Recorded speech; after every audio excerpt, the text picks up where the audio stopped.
Scott Van Laer. I'm the director of the Paul Smith College Visitors Interpretive Center. During the winter 4 months, we are a tremendous ski center.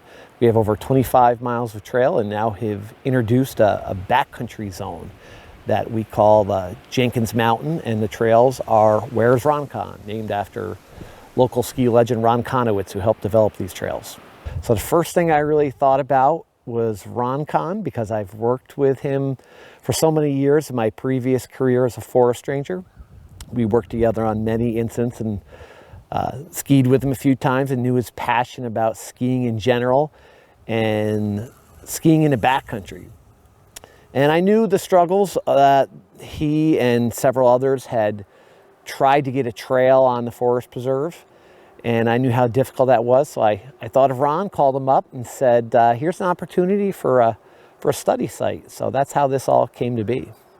And so by taking a lot of planning time and picking the right vegetation and the right terrain, we can create these types of trails on forest preserve with very little cutting, with minimal impact to the forest and to the wildlife within the forest. We actually only cut a total of 52 trees that were greater than 1 inch. And out of those, 44 of those were less than 2 inch. And so we did minimal amount of tree cutting. The vertical stems that we took out, as I said, 52, and that was for building 1.5 miles of 12-foot wide ski trails. We were able to develop these trails utilizing Ron Konowitz's expertise in skiing and knowing a skier's line of where to put them.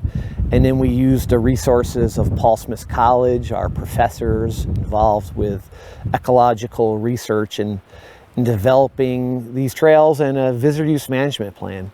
We did extensive sampling of the vegetation before ever cutting anything.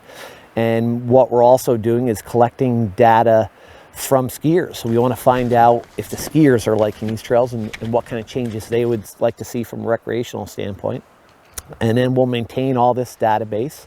We will observe any changes over time, and we'll adapt to those.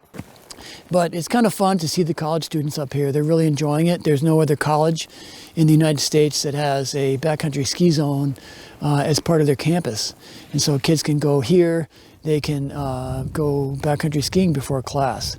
There's no lifts, there's a skin track, and there's 3 trails coming down. We really want this to continue. We're committed to providing an excellent skiing opportunity for the public, but at the same time, we want to be a demonstration site for backcountry ski trails and also what's known as visitor use management.